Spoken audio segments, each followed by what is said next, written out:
Kemudian yang terakhir saya beri ijazah tentang Al-Fatihah ya, karena ini surat yang populer. Kalau saya ijazahi Quran 30 juz pasti sampean nggak hafal. Atau ijazah surat Baqarah. Kalau mau Baqarah mau. Ijazahi surat Baqarah mau 2 juz setengah. Mau Mas Asep? Ya Fatihah aja yang gampang ya. Nah, ya kulhu Fatihah ini paket ringan ini. Tapi pahalanya apa? Besar. Ini beda ya, artinya selama ini mungkin Anda baca tapi monoton ya. Tapi ini saya bacakan teks aslinya tentang istilahnya itu mazaya itu kelebihannya Fatihah. Saya baca Arabnya dulu, nanti ini terakhir ya, ijazah tadi kan saran-saran umum tentang sosial. Ya, pokoknya jadikan kebaikan itu punya nilai sosial yang baik lah.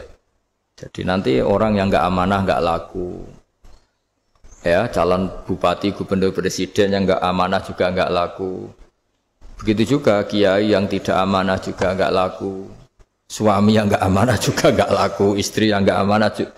Sehingga kebaikan ini jadi nilai sosial yang dalam tanda kutip sudah keniscayaan. Ya. Yang diinginkan Allah itu seperti itu, bukan kebaikan yang dipaksakan karena kekuatan negara. Maksudnya kalau bisa kebaikan itu tidak usah dipaksakan. Memang sudah satu kebutuhan. Tak cerita-cerita di negara maju itu.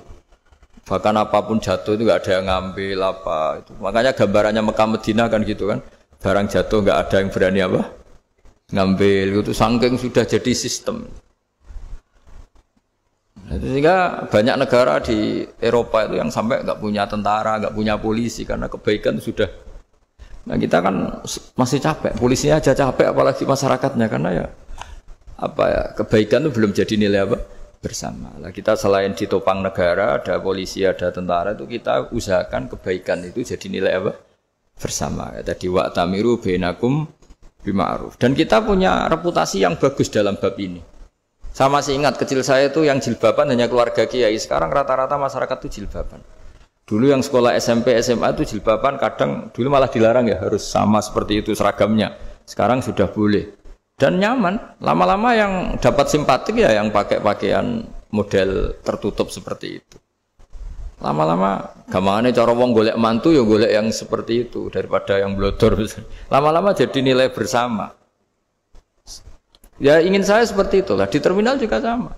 Orang mau makan cari warung yang kelihatan ada ayat kursinya, pakai jilbab, atau paling tidak dia nggak mungkin lah nyuguhkan yang tiren atau yang haram. Akan ada garansi sosial, ada apa?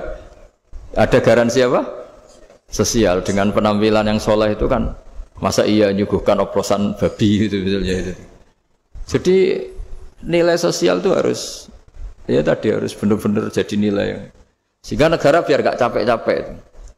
Polisi juga gak capek kan karena tugasnya corong Jawa mau ngawat-ngawati tok, tapi sudah tidak perlu tegang karena kebaikan sudah jadi nilai apa bersama. Ya, ingat-ingat ya ayatnya tadi wa'tamiru bainakum bima'ruf. Jadi kebaikan itu harus jadi nilai bersama. Iktimar itu menjadi urusan bersama. Makanya kalau kita rapat besar disebut apa? Muktamar. Muktamar itu urusan bersama. Ya tadi, imamnya sholat juga menopang Gojek karena nggak lama-lama nopang Grab, nopang Kernet, nopang penjaga Indomaret, penjaga bensin, pom bensin. Lah dia hanya punya waktu 5 menit terus imamnya baca Baqarah kan. Iya imamnya mursyid, mungkin dia tambah lama tambah dapat aplaus dari muhibbinnya, tapi makmumnya dia tambah lama tambah dapat penghormatan dari pecintanya, tapi kitanya wah khusyuk wali kan, dia dapat status naik lah, kita yang sudah tidak ikut jadi wali diganggu apa pekerjaannya. Kalau ada imam seperti itu sampai mufarokoh saja, niat ya Allah sampai sini saja saya makmum orang itu, silakan orang itu punya urusan sendiri dengan jenengan ya sudah, atau salib saja apa.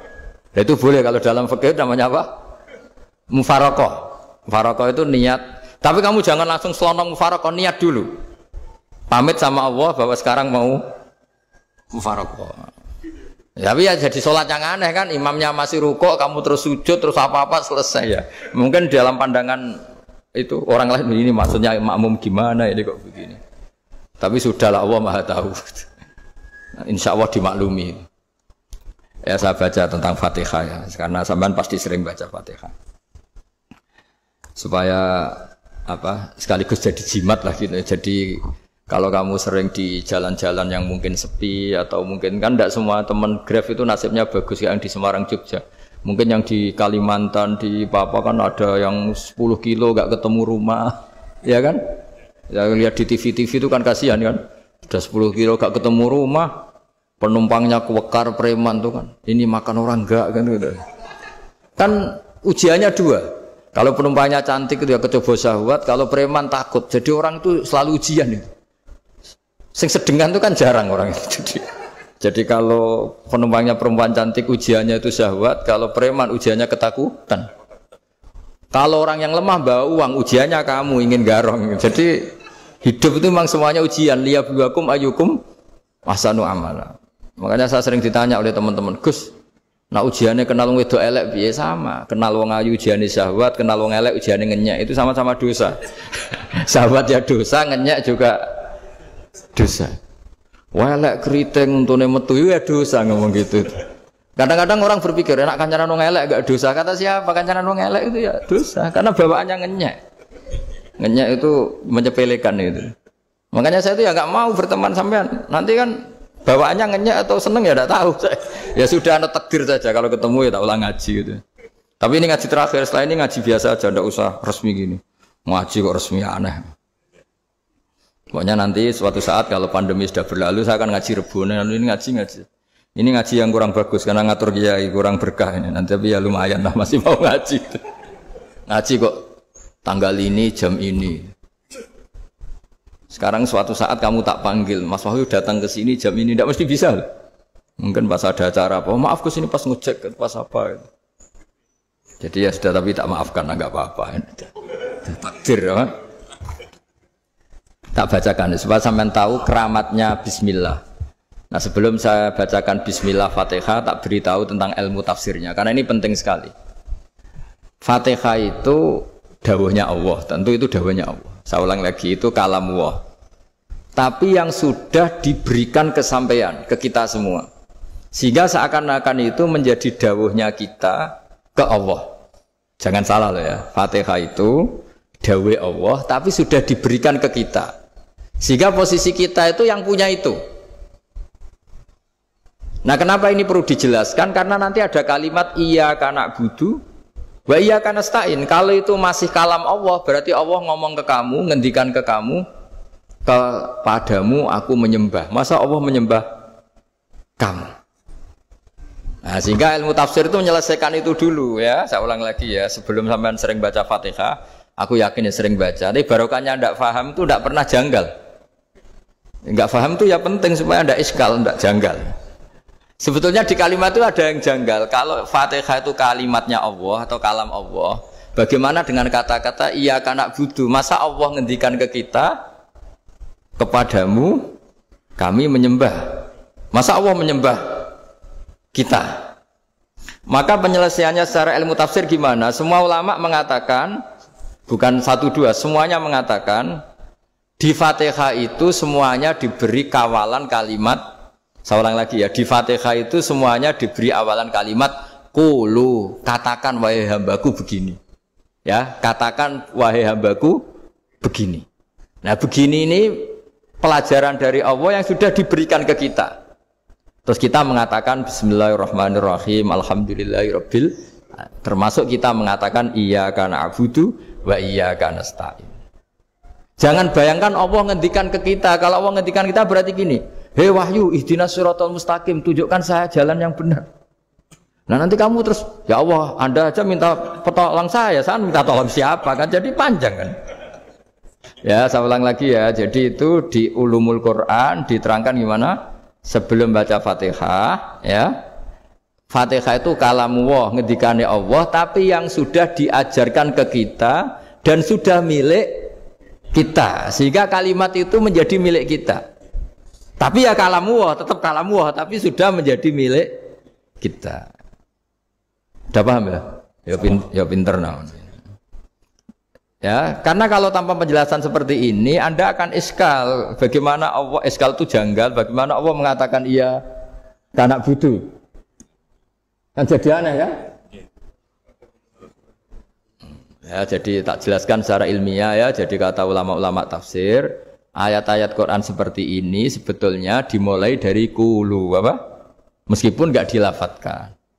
Itu kan sama dengan qul huwallahu ahad Muhammad. Katakan kalau Tuhan itu satu. Ya namanya Quran itu kan kalam Allah membina nabinya, membina umatnya. Makanya dikatakan atau enggak, di sini tersembunyi kata qulu, katakan.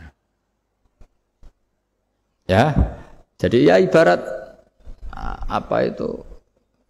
Kamu ngajari anak kamu lah. Panggil jenengan bapak kula. Itu maksudnya anak itu kalimat kamu, tapi kamu ajarkan ke anak kamu. Terus anak kamu bilang, Pak jenengan bapak kulo. Nah, ketika kamu mengatakan jenengan, bukan kamu mengatakan jenengan anakku, berarti anakmu itu bapakmu, kan lucu kan?